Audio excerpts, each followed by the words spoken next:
welcome to the 4th episode of Holidays in the Sun. I am your host, Miles Hoyle. If you're just now discovering Holidays in the Sun, be sure to check out the previous episodes as well. Currently, you can find the episodes on iTunes, SoundCloud, and Stitcher. If you simply search Holidays in the Sun podcast on those, it'll pop right up. That goes for YouTube as well. If you look for Holidays in the Sun, you can find the channel for it on YouTube, and I am gradually uploading older episodes on there as well. And be sure to like and follow the Holidays in the Sun podcast Facebook page to stay up to date on the latest episodes as they come out. On the previous episode, I spoke with Mode, the frontman of Damaged Head, a band based out of Stockholm, Sweden, and that episode concentrated on hardcore punk. The second episode was on folk and world music, and it featured special guests Daniel Kahn of The Painted Bird, Ryan Lacey of Gaelic Storm, as well as Mikos and Darius from the Rakia Klezmer Orchestra, plus Annette Ezekiel Kogan of Golem. Going back to the very first episode, I had Peter Overstreet of the band Spirit Gun. And that brings us to today's episode, the 4th episode. I will be returning to the theme of local music here in Norfolk, Virginia, and I'm glad to announce that I'll be speaking with Matt Francis, who is the drummer for the group called Feral Conservatives. And they have a brand new album out tomorrow on November 3rd, entitled Better Lives. Up first, this is the Wet Boys with their song Carolina.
You just heard the Wet Boys with their song Carolina. Recently, a few weeks back, they had their reunion show at Shaka's in Virginia Beach. My own group, Mosquito Cabaret, had the privilege of opening the show. They also played with the group out of South Carolina called Whiskey Diablo. They share a member, Chris Motley Hendershot, drums for Whiskey Diablo. Definitely worth checking out. And speaking of the beach, here's a band based in Virginia Beach called Glenrose. This is their song Oblivion from their self-titled EP that came out in July of 2016.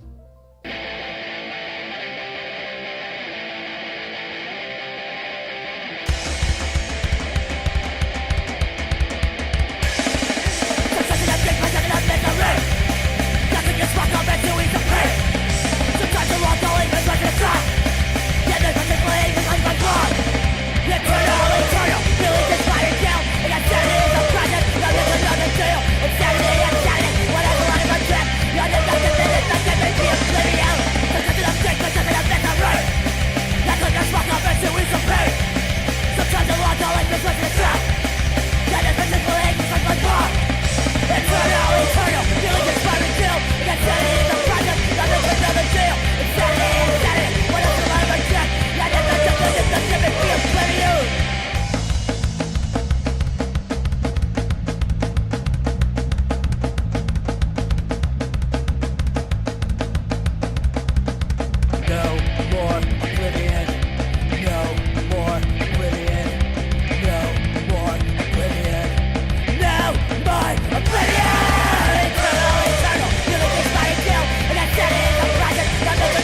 just a moment, I'll be speaking with Matt Francis, the drummer of Feral Conservatives.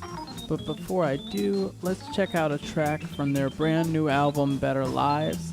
This song is called Sippin' Slowly.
Joining us now on Holidays in the Sun is Matt Francis, drummer for Feral Conservatives.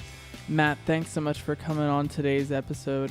I certainly want to chat with you about the new album, Better Lives. But before I do that, I kind of want to take things back, way far back to the earlier phases of your band and ask you about how'd you guys get started? How did Feral Conservatives form? And then also wanted to pick your brain about if there's a story behind your name at all. So we formed in like late 2010 with it was Rashi and I started as a duo, and we kind of formed out of the ashes of another band. She was playing bass, drums, and we had a guy who like kind of worshipped Kurt Cobain, so we're kind of doing this like garage rock power trio, which was really cool. And Rashi started learning the mandolin, and we were kind of clicking, and it kind of made sense as like a side project. It started as a side project, so it's like, oh, we're kind of scratching the rock itch here. Let's do like, oh, she's learning mandolin. I was learning organ at the time, so it was kind of like, it was very rootsy. It's very different than what we evolved into. So like I said, it made more sense as like a side project, and then the other band, fell apart completely. So we had this side thing happening, and it was, like we kind of kept some of the more like rootsy folk elements that you'd think would go with a mandolin, and we kind of injected some of that rock energy that we had left over, and kind of got closer to what we are now. So yeah, that's kind of where it all started. And then the name, actually, I kind of hate our name. I feel like we end up in a lot of spam folders because our music isn't political. But yeah, it was mostly a joke. We actually were the fucking conservatives to start off, which the oxymoron makes a little more sense there, and we backed down from it. We didn't want to be. I guess that's the first time we sold out. I didn't want to be like that edgy band. Yeah, totally. I mean, you don't want to be that band that has like fuck in the name, and then like like weird stuff pops up on the internet when you search it, or the venue doesn't want to put your name up on the marquee because it's kind of like attracting negative attention or anything of that nature. Yeah. Like, our personalities aren't necessarily to be like that edgy band. We weren't trying to. We're not that edgy people. I don't know. We're not. It's like too edgy for us to be like fuck this, and we have fuck in the name, and so kind of toned it down to feral conservatives and toned it down a bit, and then off you go, right? I wanted to ask you about both your influences as a drummer and perhaps like influences on the band as a whole that you're aware of that kind of help shape feral conservative sound. I started out in the punk scene, which is kind of one beat, but I learned punk from the band MXPX, was my favorite band growing up. Got me into music, and so as I started, it's like buying a drum kit. Like I'm gonna buy Peisty cymbals because that's what Yuri and MXPX use. And it was just like all the thought put into it. As my music taste diversified, so did my drumming taste. But there's, I think the highlights are definitely Chris Mars from The Replacements, because they just did so many genres through their 8 albums. I mean, they started as like that snotty punk band when they were 17-year-old kids in Minneapolis, and then they kind of were the precursor to all country and indie rock, and kind of coming out of the hardcore movement, and so that's a big one. Even like Bill Berry from REM, just kind of working into that classic, I guess classic like indie rock, college rock, whatever you call it. And I like those. I like the dynamics of a lot of those bands. I think really speak to me and the drumming. We've done a couple different time signatures, which is kind of cool, because maybe that's not enough to some people. Maybe some bands never kind of leave the 4/4. That's always fun, and then that really, I realized that really informed like my songwriting outside of drumming was just very beat driven. Kind of like Paul Simon, just kind of how he think. Like if I'm behind a guitar writing, it's kind of that. That's kind of where it starts. And what about the influence of your bandmates? Are you kind of like, are you aware of their influences and, some that they're bringing to the table that might be different than yours, or just influences you share in general? Or well, that actually speaks to a cool thing about the band, I think, is we've putting out our technically our third album Better Lives, and we've picked up, from starting as a duo with Rashi and I, we've picked up a member on each album. So we brought in our bassist Dan for Here's to Almost, which we put out in 2016, and then we picked up Zach on lead guitar, for this album. So that's helped shaped the sound right there, just like the whole band sound. And we've always really welcomed that. Like, we're not like, even like when we first expanded beyond this tight knit duo, and we both were kind of writing like 50% of the songs. Just kind of always worked out that way, that the songs are pretty evenly split on the album. So we never like wanted to say, okay, now we need a bass, because you kind of need a bassist live, just it makes such a big difference. But it wasn't just like, okay, now we have low end. We really welcomed that there would be like a new voice, and we really welcomed like their influences to kind of change the whole dynamic of the band. And Dan fits right in. Like he's from Memphis and Nashville, so I kind of feel like he's got that country soul, I think. He's got a little Soul Asylum. He's got his favorite bassist. I think I can speak for him as one of his biggest influences is the bassist for Ben Folds 5. And which it's funny when Dan mentioned that, like, it drew my attention to that guy's bass playing, because I think it's phenomenal. I just think of like some of the crazy stuff he's doing on the song about the Army. Oh yeah, and he's got a lot of pedals as a bass player, right? I mean, I thought I saw that live. He's got like the pedal board that rivals Rashi or. And I definitely hear that. I think it also, I think we were a good showcase for a very busy melodic bassist at the time, especially like trios are probably great for that, and being in like a mandolin drum band and kind of coming in and adding bass, I felt like he just gave this great kind of kick, just filling out the sound and kind of playing lead bass like John Entwistle from The Who kind of was like the lead bassist, just like crazy cool stuff, really melodic, like really added, like catchy, like bouncy. I think Dan really brought that. Yeah, absolutely. I mean, you guys are just catchy in general, honestly. And then, but I want to jump back to something for a minute. You said this group kind of initially started as a side project, and then obviously it just kind of became the main project. But if you don't mind my asking, what was originally the name of the side project that this all got spawned off of? Patterns and Prayers. We didn't really play out a lot yet, and it was nice because we were almost too busy to like think about other side projects. So before the Feral Conservatives, like your official releases, did you kind of do like, the DIY demos and all that? Are there demos out there that, people could track down or that you could tell us about? Yes, that we were able to expunge from the record. We recorded 2 EPs in our practice space. We have a really cool practice space, which is nice. It's actually in the basement where I work.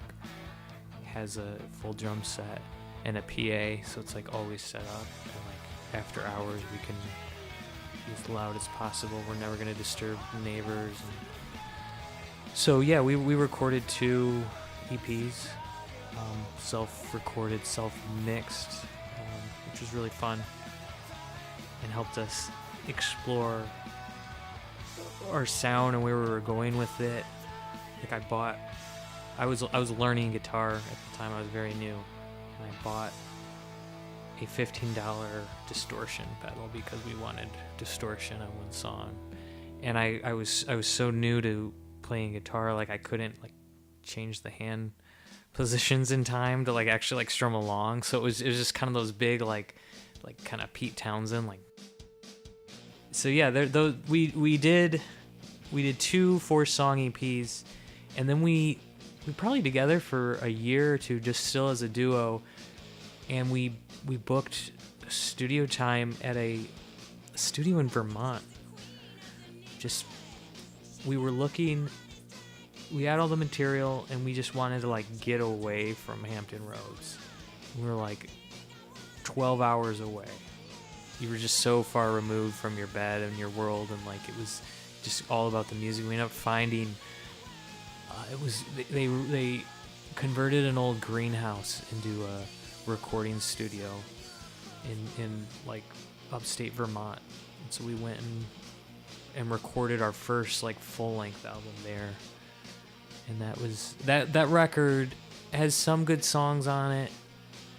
We were under a big time crunch, so like the full vision didn't come across, but it was really helpful at first to like we toured off that album, and we had it out there. We worked our asses, to get it out into the world, and then it just kind of became, supplanted by the new stuff and where we were going, and kind of having like more of a band sound and more of that cohesion that came with Dan. Yeah. So there's a secret album out there. Awesome, man. Well, I don't know. I dig hearing about the rare stuff. So what was it called? That one was called Breaks and Mends. Breaks and Mends. We put that one out in 2013. Cool. Well, what I wanted to ask was, what was your writing process like then and kind of versus now? And do you feel like it's evolved and changed a lot? Or do you feel like you're still kind of at your core process of what you did then? Or has it changed? There's definitely, it's really cool, like what ended up coming out on this album, because it's like it's such a true band record. So I definitely think that helps. Like just the way we jam out ideas. We still, and actually this album, every single member of the four of us contributed a song, but it's still kind of like one person bringing in like the lyrics and chords and the full-fleshed ideas. But I think on this record, like, so all of our stuff, even when we were a duo and it was mandolin and drums, it still had full harmonies. It sounded like a full rock band, as much as that can happen when you're just recording your parts. So I think this is a true representation of us live for sure. I just think it's more true to like 4 people playing in a basement or 4 people taking a stage than it was in the past. And for your split back in 2014 with Diabolical Machines, how'd that come about? Did you know them personally, or they reach out to you? How'd this happen?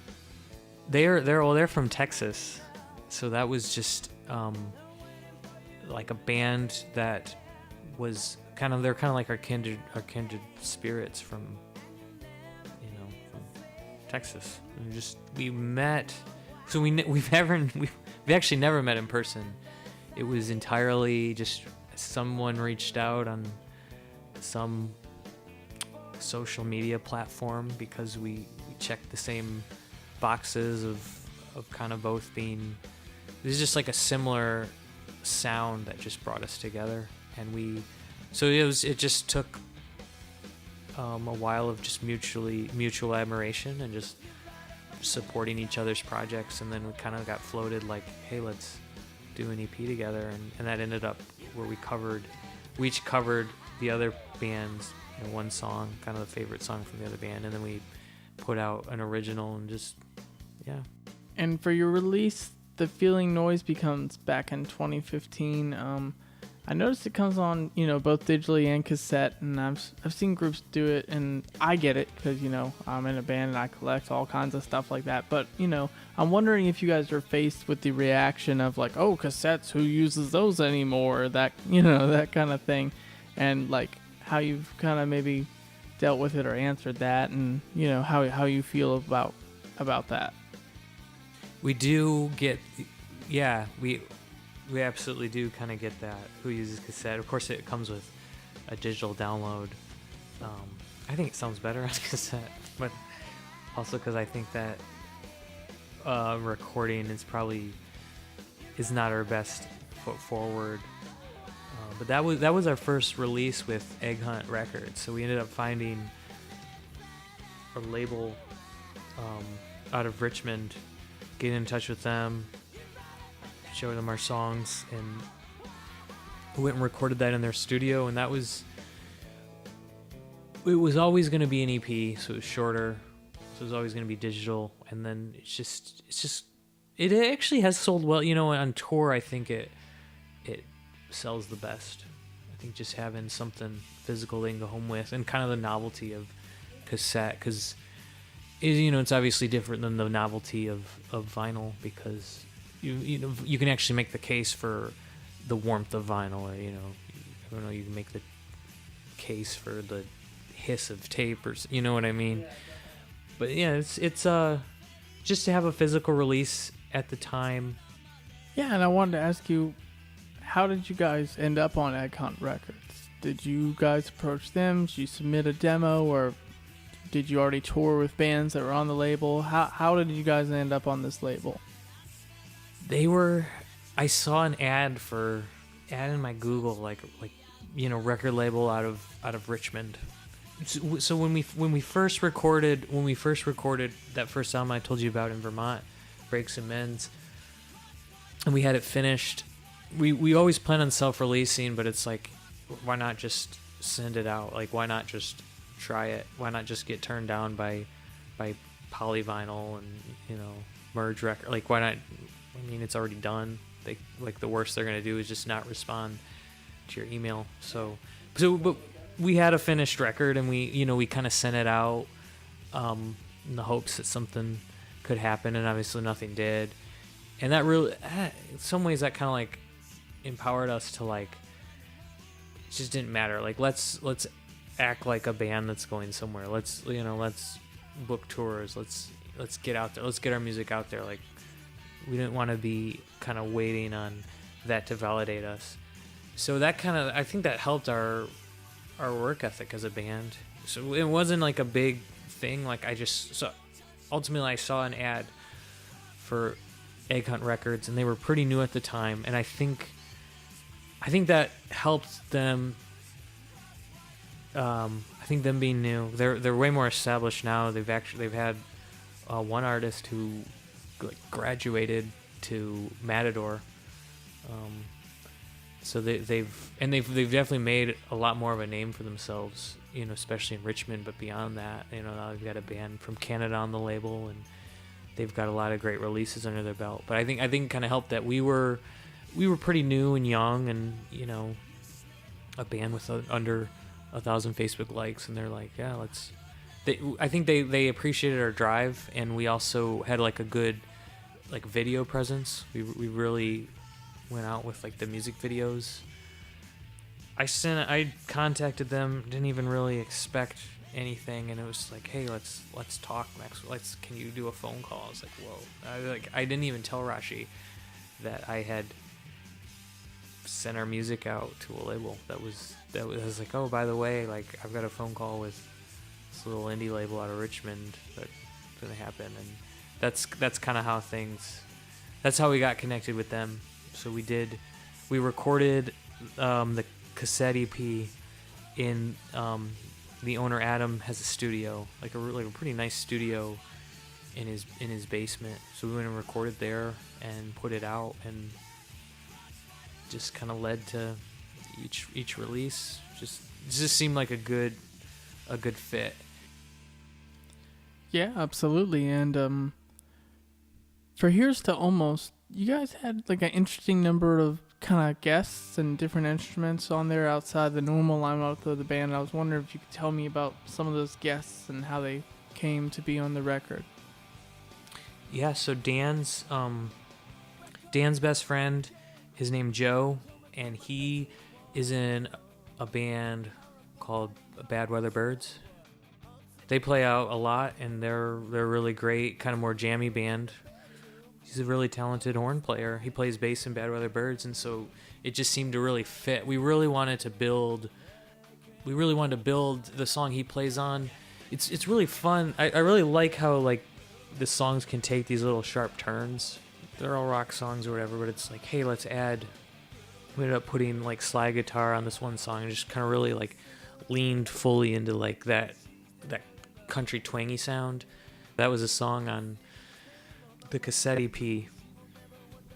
And if I'm not mistaken, you yourself did some of the rhythm guitar on that album. Is that correct? Or I actually played the guitar on like a lot of the rhythm guitar where it is on here almost, but then Rashi's brother is actually a super talented guitarist, so he did that really cool chorusy pedal sound on Last Light and really brought that alive.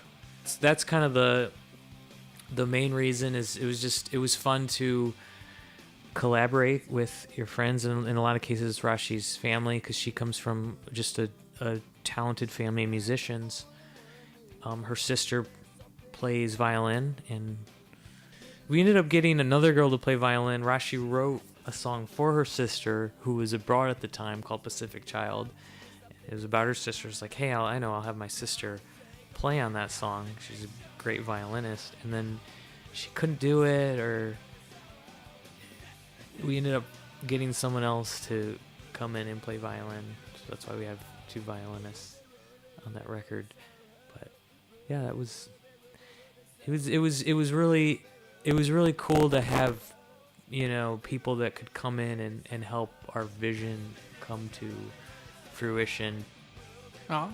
And we kind of hit on this earlier, but I also wanted to come back to this, and that's that.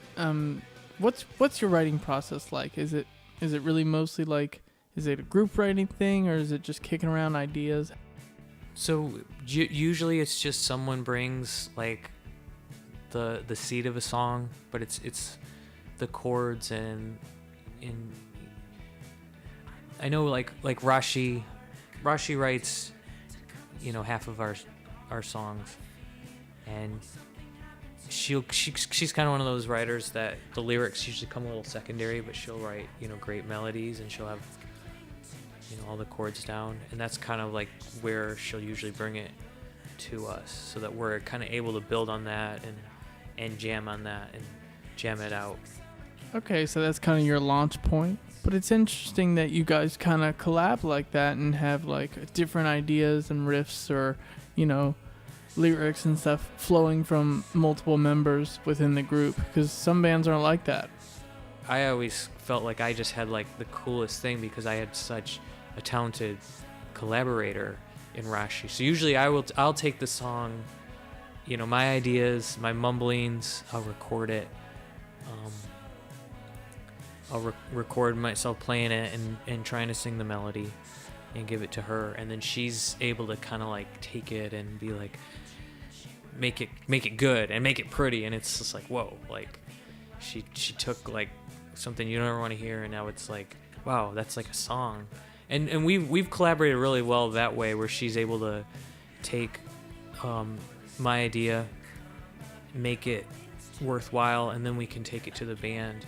And that's been interesting too, where, you know, I'll write a song and think it's just like a rock song, you know, but I'm recording it, you know, with it's just guitar and vocals, and she's like, oh, that was a really cool folk song you wrote, or something, like maybe we should leave it just that sparse arrangement. It's like, what? That's like a full-on rock song. I can hear the pounding drums, I can hear the bass. So sometimes we kind of have that. And cool things have come out of that too, where it's like someone hears something a little different, and the song just spins in a direction you never saw. And I think we're very democratic in the sense that, but we'll have the seed of a song, and we're able to just jam it out a lot, and everyone kind of finds their footing. And then, you know how it is, where I'm kind of feeling a drum beat, and then the strum pattern kind of morphs into this drum beat that was already kind of morphing to what I was hearing in the strum pattern, and it all kind of clicks. Ultimately, yeah, our writing process is usually kind of one author steering the ship, but I think there's a lot of leeway for our best ideas to influence each other and collaborate. Cool. Well, I know for this time around you guys kind of kept it local. You didn't leave town for your recording session. So tell us about the new record, Better Lives, and your process for actually laying down your tracks and making the record.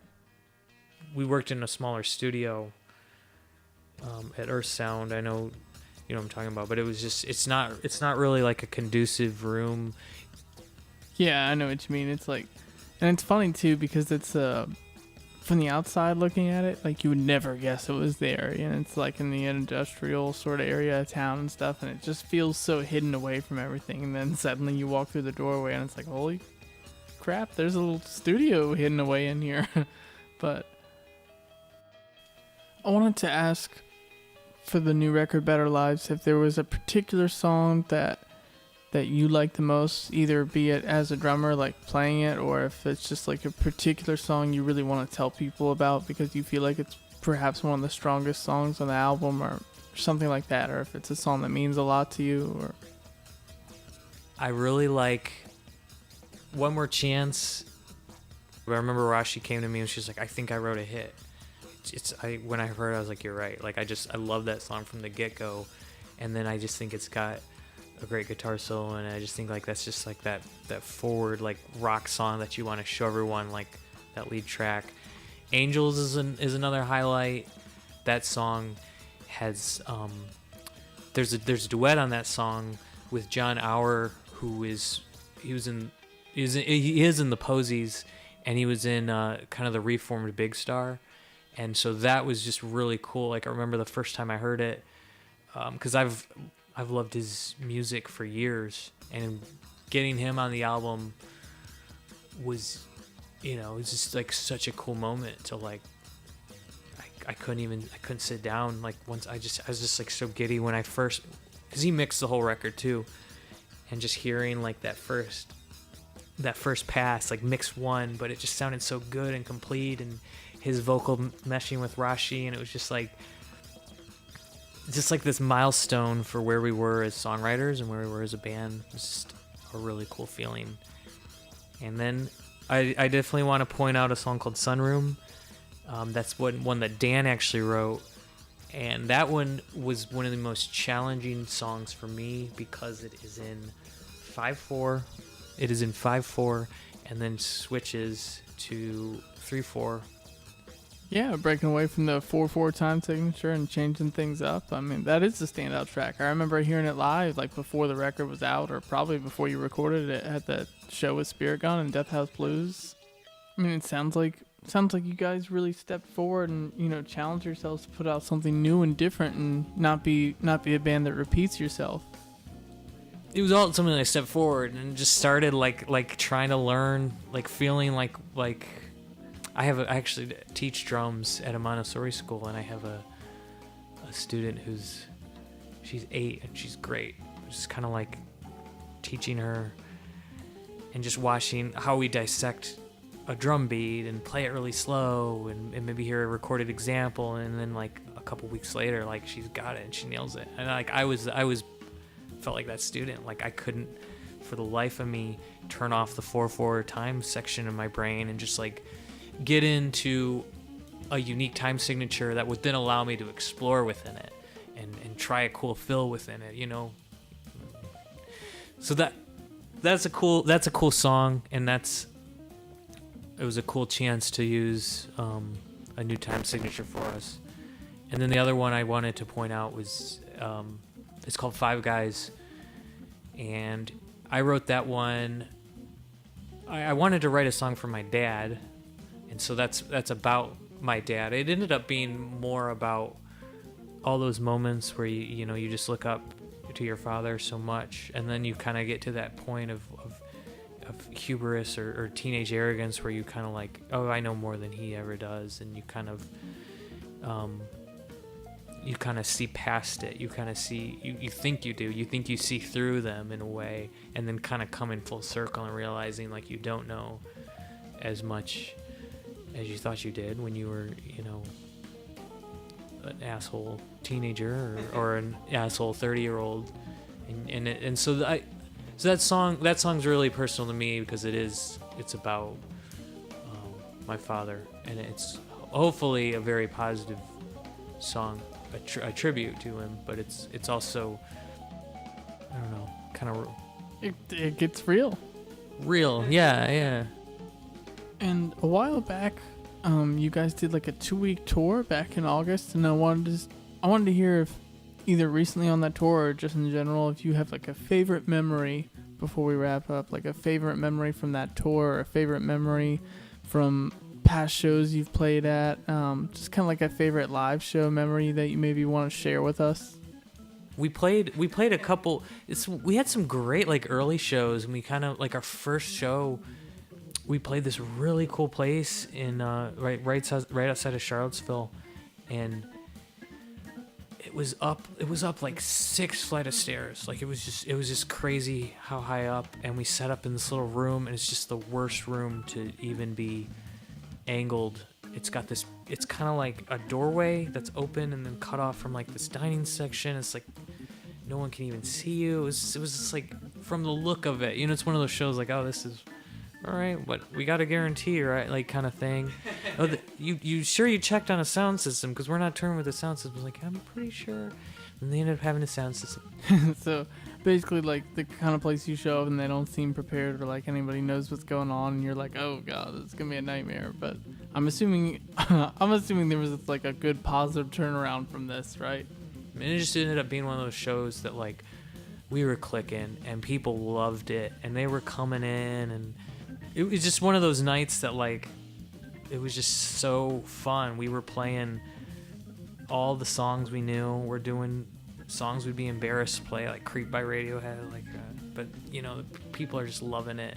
The bar is loving it. Like it was just like such a joyous experience. And then two nights later, we played at this really cool venue in Nashville, and I think that was our best crowd. It was a venue that like every artist had played there was on the wall. So it's just like the Weakerthans and Against Me and Superchunk, and like. And what was the name to the place? It's called the End. Oh, okay, the End in Nashville. And so it was a cool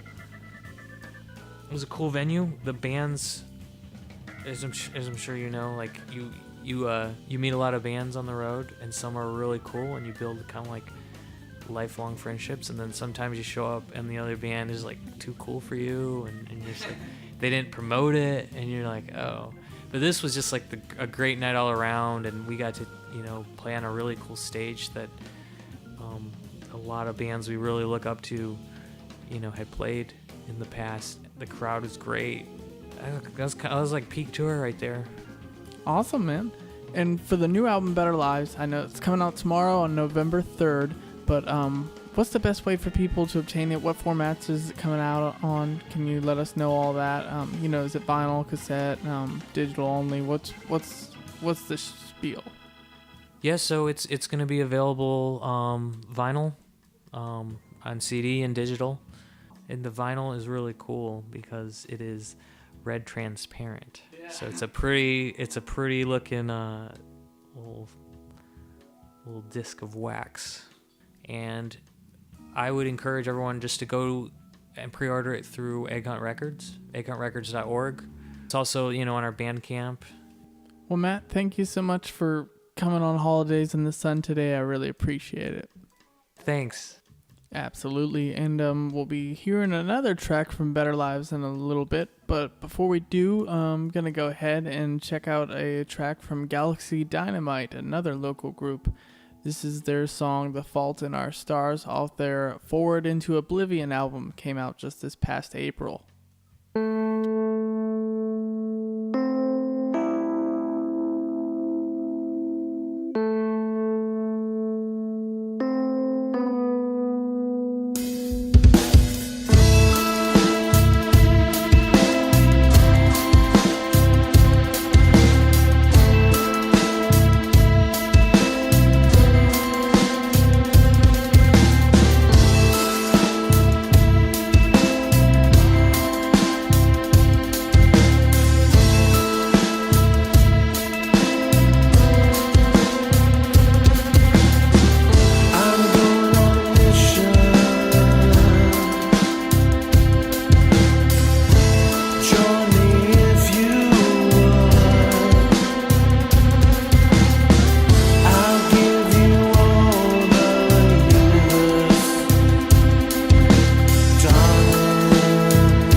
us now at the gateway before the Leviathan wakes.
Galaxy Dynamite with The Fault in Our Stars. And coming up next, I wanted to do a little flashback, especially since, the previous episode of Holidays in the Sun was on hardcore punk, and then this episode is on local music. I thought it'd be kind of fun to kind of temporarily combine those two themes for a minute. Gonna check out a track from a sort of a flashback moment here. This is a track from a group that was around in Virginia Beach called Tar Pit. It's called Eat Shit, The Real World.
Heard a former group out of Virginia Beach called Tar Pit. Bring this back to the current, I want to check out one last track from Better Lives, the new album by Feral Conservatives, out tomorrow on November 3rd. And this track is entitled Eyes Open.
The current cleanses my shame.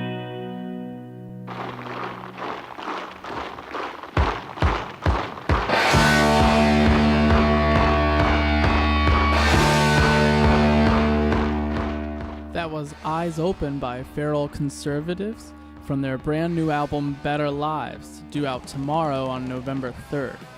Be sure to swing by Egghunt Records' website at www.egghuntrecords.org to order a copy, or you can simply check out their Bandcamp page at feralconservatives.bandcamp.com.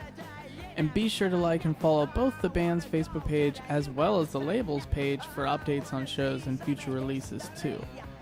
A huge thanks again to Matt Francis of Feral Conservatives for coming on the show today, and thanks for listening to this episode of Holidays in the Sun podcast. To stay updated about future episodes, be sure to like and follow the Holidays in the Sun podcast Facebook page, and don't forget you can find it on iTunes, SoundCloud, Stitcher, and YouTube as well. And be sure to stay tuned for the next episode coming out in early December.